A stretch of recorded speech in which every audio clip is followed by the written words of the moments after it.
Now, for what has become a perennial problem, the people of Navaivia and some 30 other communities in the Sisala East District are confronting an occurrence they dread.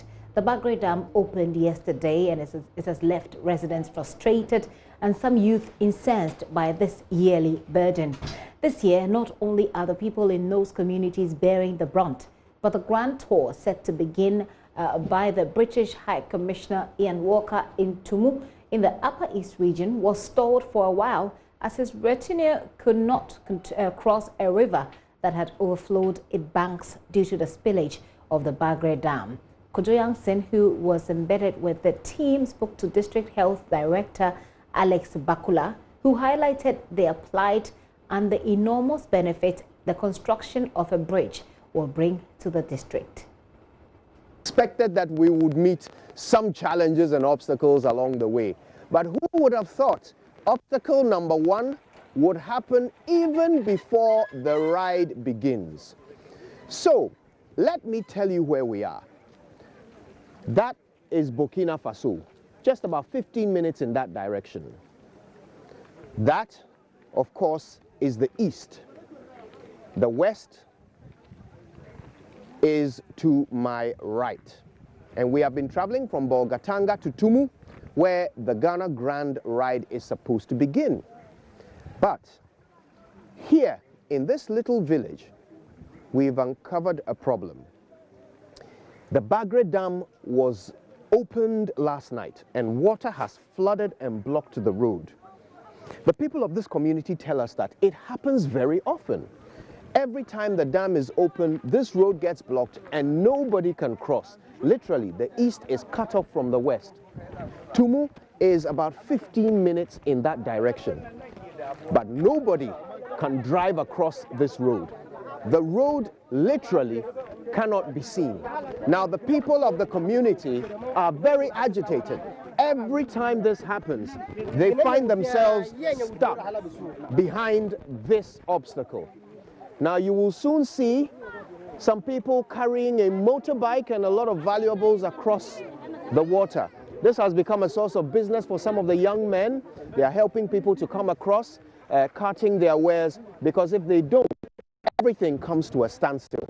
People of the community are very, very angry. Now, this is the District Health Director for Tumu. He belongs on the other side. But last night, on his way home from a program in Tamale, they were stopped here. They got stuck because the dams were flooded. So they had to spend the night. Still, he and his team are unable to cross the water. Tell us your name, sir. Yes, my name is Alex Bakula. Mr. Bakula, yes. You have been in this part of the country since 2005? Yes. How often does this happen?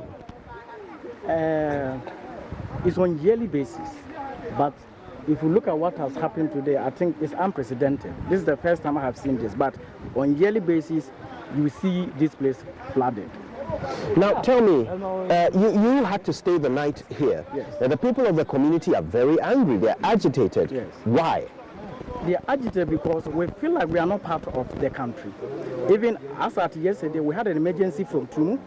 It was road traffic accident. The ambulance came here. We couldn't cross. We have to go all the way to Wa, and that's like 10 hours from Tumu to Tamale. And that is not fair for the people living in this part of the country.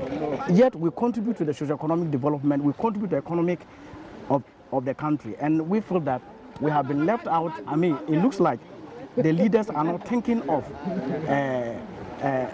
the people living in this part of the region. Now let's have a look at this. These young men have brought a motorbike across. They've created a makeshift sort of carrier which they've used to carry the motorbike, and you just noticed unfortunately some damage has been caused to the bike in their efforts to bring it across safely. And these young men are trying to fit that light back onto the bike. But you can hear what they're saying. Why are you saying government is not working? That's their one village, one dam project. And this way is not. I want you to hear. I want you to hear what this man is saying. You said this is what? This is their one blade, one dam project. They can't even control. Break for people to cross to their normal places. Look at Bagre. Excuse me. Let them come across. You see, if something is happening over there, what it's not, can they cross? and it's not Don't allow anybody to video apart from JoyNews. Don't allow anybody. Yes, you video your phone with your wallet. Don't send it forward. Just expose them today. Look at their work. Look at the government. He said he's a government. He's working. Look at the road. Today, every year, every blessed year. This is the second day. No car is passing here. Every year, this thing will happen. More than 30 years now. Even the road was given to a contractor. We don't know what has happened. And then was it last 2 years? It stopped. We don't know, and we are not aware. I mean, nobody is telling us anything. And this is not fair. So tell me, what effect does this have on healthcare? You told me about that ambulance that had to travel 10 hours to get a sick person to a hospital. Yes. But generally, for those in this area who have to give birth to children, who have road accidents and so forth, what happens at this time of the year when this road doesn't exist? Now, have you seen this disaster? It goes through about 30 communities in the district. So, if you go to the southern part of the district, you have about 30 communities cut off. Now, the challenge we have in delivering health services is that you cannot deliver vaccines. It's not easier to pick emergencies. If there's a woman in labor, how to get there to pick this woman is a serious challenge. Just last month, we nearly lost a woman because we got there and the place was flooded.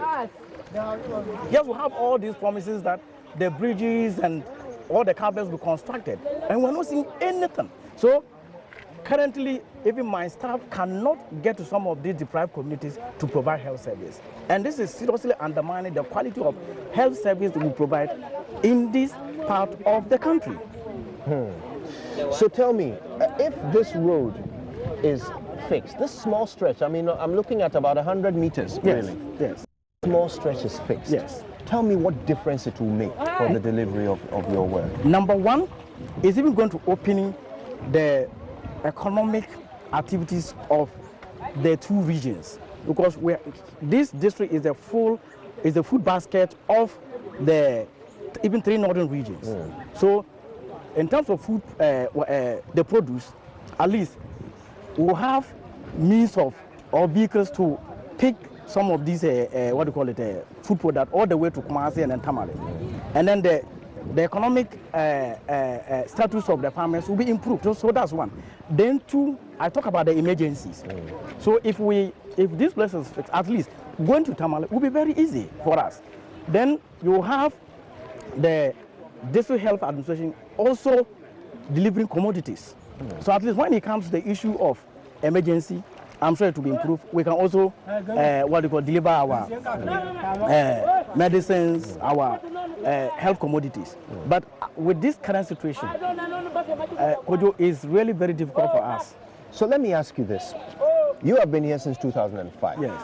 And in all that time, every time the dam is open, this area floods. Yes. Although this, as you say, is the highest you've ever seen it. Yes. But the road becomes impassable every time. Yes. So let me ask you this. If the dam is being opened, Yes. do the government officials on this side get any warning? Does Burkina Faso inform you? Do you get any notice in your office that, oh, this week the dam is going to be open? No, there's no feedback. There's nothing, no information at all. You are just there, and then they say the Bagre is opened. But I believe there should have been a coordinated thing, so that at least the authorities in Burkina Faso and those in Ghana should be able to talk, so that we'll know what has actually happened. There's no information, and that's why you saw all these cars parked here. No information, and I think is very, very bad.